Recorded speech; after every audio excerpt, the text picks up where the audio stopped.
last video, I'm going to show you how to find transmembrane domains in a protein and how to record the logic of your final function call in your notebook and in the Pecan notes. Let's go straight to talking about the program TMHMM.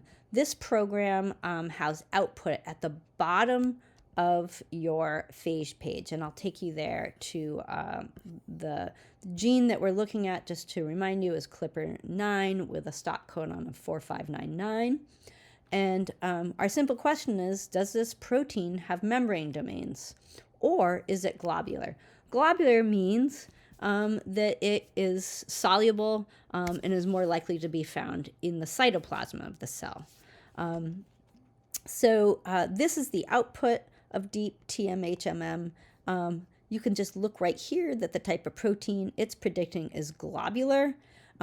This little graphic shows you the x-axis is the actual sequence of the protein, and on the y-axis is the probability that those particular protein residues or amino acids are involved in an alpha helix that would be part of a transmembrane domain.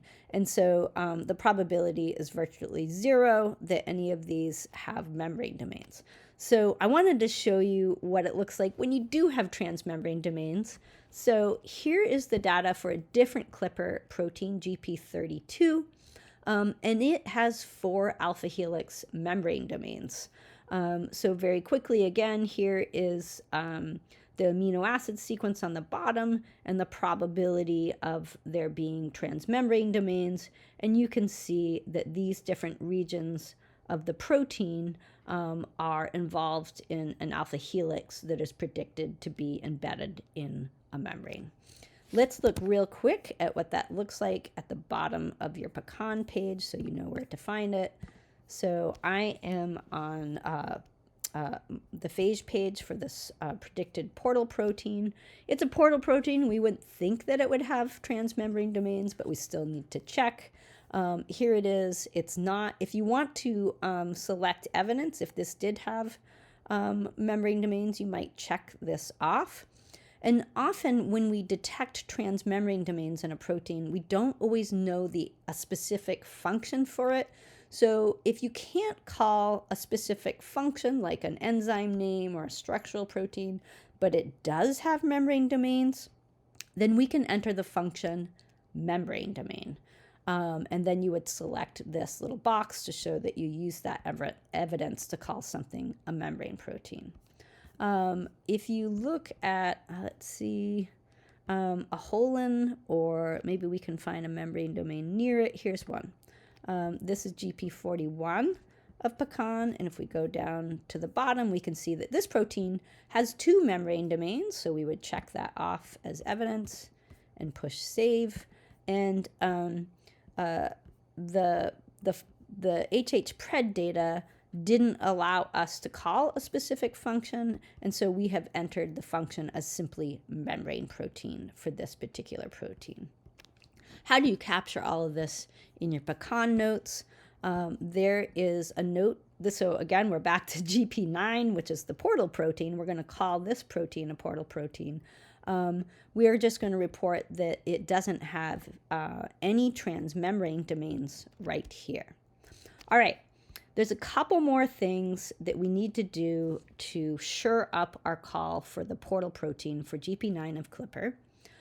Is that we need to make sure that now that we've decided it's a portal protein, that we actually give it the correct name and that we spell it correctly. So I'm going to have you look up every single time what is the accepted function name in the C phases population. And I have that bookmarked, and you should have it bookmarked as well in your browser. This takes you to C phases functional assignments. You can also find the link for this in your important resources on the Google Classroom. What I do is the find function, and I say find portal, and it takes me, oopsie, I went past it. It'll take you to every single entry that has the word portal to it, But what you can do is, if you really want to get things right, you can copy and paste this right into your notes so that you get the correct name. Sometimes there's information here that can help you make a call that will help guide you on whether or not to use this function name.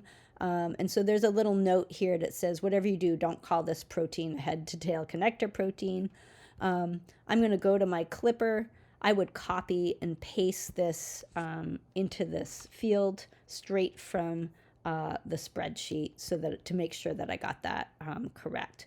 Let me just show you very quickly some other examples of how you can use this page. I'm going to use, if I were calling a protein and I thought it might be a REC-A recombinase right here, this is a protein where it directs you to look at the links provided right over here to see what the requirements are to call this. And this will take you to a web page where you can find a PowerPoint linked right here to look at to help you learn how to call this. One really important researcher posted this. But anyway, this is information you have to download and look at it, and I'm not going to do that right now. But referring to the little notes and clues in here will help you make better decisions about functions. Okay, let's finish this off. My final function call for this protein, based on Synteny, HHPRED data, BLAST data, is going to be portal protein.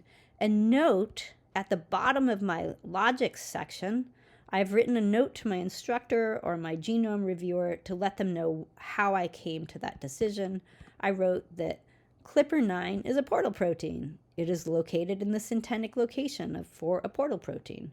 All matches in BLAST-P are portal proteins, and this is the only function signed to this in the FAM. And finally, it has high quality and high coverage HHPRED hits to the SPP1 phage portal protein in HHPRED. So I've listed all the things that impacted my decision for other people to review. And so these make sure that you have a persuasive, evidence-based logic statement in your Pecan notes once you've decided on the final function call. The final step, so my entry here is complete. The final step for you in calling this gene is going to be to, copy all of your Pecan notes. So these guys right here, make a copy, go to your Pecan page. I've already done this. We'll go back to gene 9. I've already copied and pasted these in here, but I can do it again. Copy in my Pecan notes right here. And then I've already entered portal protein here, but if you type it in, it'll finish typing it for you, just like that. So to make sure that you spell it right, all you need to do is push save. When you're done, you should get a nice green check mark here. If you came to the conclusion that your gene did not have any known function that we could call, you would type in hypothetical protein here. So hypothetical protein is what we write into the functions field when we couldn't predict a function for that gene.